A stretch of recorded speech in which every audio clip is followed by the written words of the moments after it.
I've always thought it'd be neat to work for a place that does ham stuff, but never had anything close enough to piddle with that. So not got to dabble in sales or anything else like that. I did work at a 911 center for 25 years, if that counts, but it's not. What am I trying to say here? I got to bring my ham radio stuff in if I wanted to, bring in the HT or something like that. But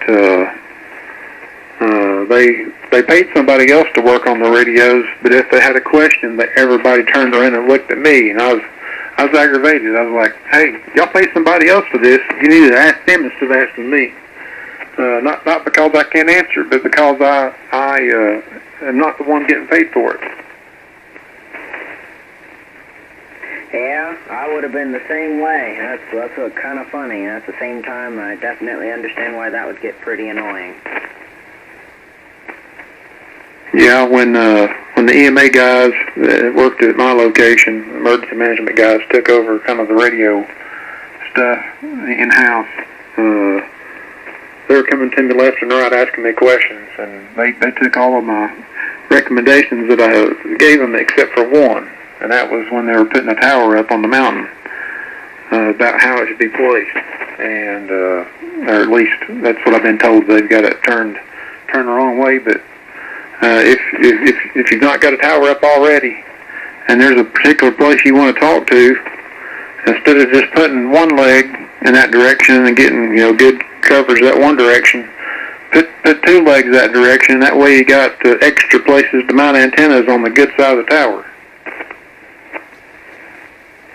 Yeah, I'd like to get a big tower and put up, and I just don't quite have the space to do something like that. Plus, my mom would kill me.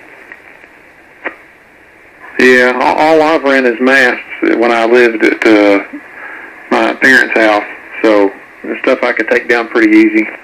Guide off and then take it down. But yeah, I've got a 40-foot freestanding tower I've not put up. I've had it for 18 years. Up underneath my house, and I've not pulled that thing out yet. Well, I've pulled it out once. I was getting ready to do it, and then it took forever for the utilities to come out here and mark all my lines and all that. And there's lines running everywhere in my backyard. It's crazy. I'm gonna have to have them come out here to do it again, because there's no way that I can dig in my backyard and not hit something without them being marked, because it's crazy how many utility things are ran back there. Yeah, when we put our masts up, we were blessed to not have too many things to deal with, so that was nice. But yeah, I guess you must live a little bit closer to a city. Well, no, you said you're out in the southeast corner of Tennessee or whatever, so I don't know why there'd be so much running through your yard. Yeah, I'm in the northern portion of Cleveland, Tennessee, right off exit 27, and everything has grown north in this county. There's been some stuff that's grown south, don't get me wrong, but not near as much as it's grown north. And let's see here. Let me tell you the closest businesses to me, which are all less than a quarter mile away. I've got Home Depot, I've got Cheddar's Restaurant, I've got Outback Restaurant, I've got IHOP, I've got Wash Factory, Car Wash Place, I've got Harbor Freight, I've got, I don't know, just about anything that you could need as far as quick fixings or tools to go, get stuff. Yeah, well, I guess you must have a lot of fiber lines running all through the county then. I don't know, but the last place I lived had a gas line that ran not through my backyard, but back beyond my backyard.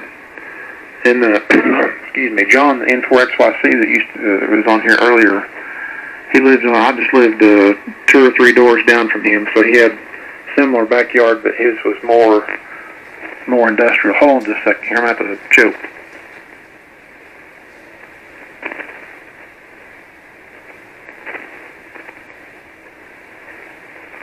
sorry there. Got choked up there for a second. Yeah, that's alright. Happens to the best of us. Oh yeah, absolutely. It doesn't get any less when you get older either. Give you something to look forward to. But anyway, with your call sign, you've had to have been licensed, I guess, 2 years? Because my son, about to say a bad word there. My son has, he was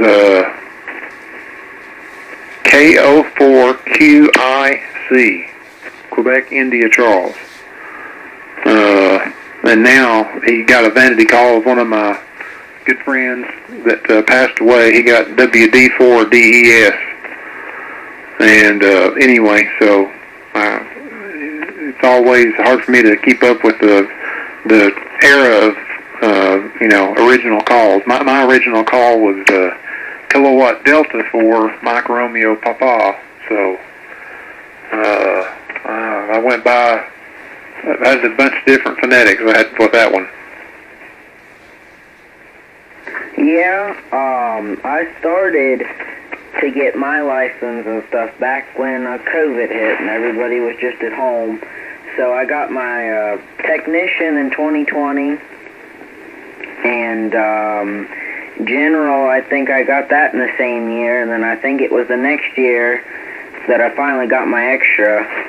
My dad wouldn't let me touch a radio till I got my extra, so I really didn't have much choice in the matter. Well, that's frustrating. Is your dad a ham too?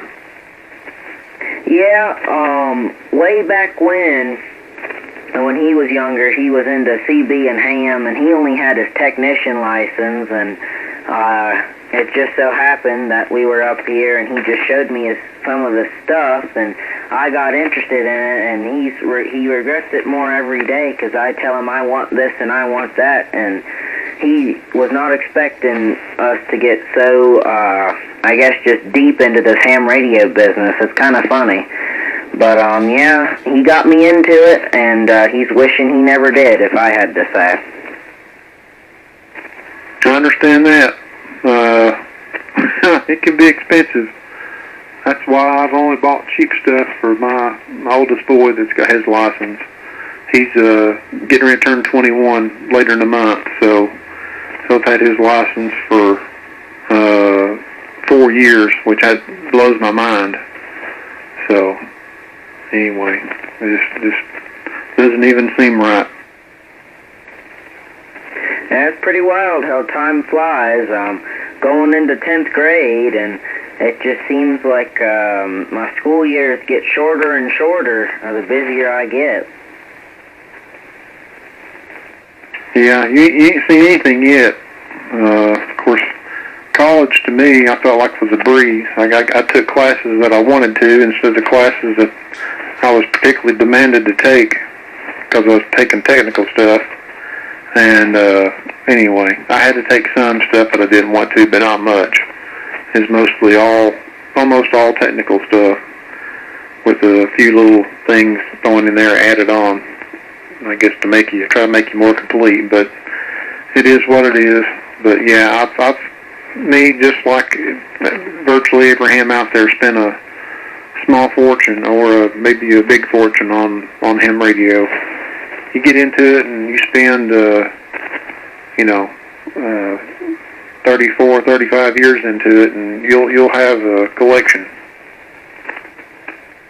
Yeah, but just like with any hobby, you really got to you got to put some money into it to get the most amount of enjoyment out of it.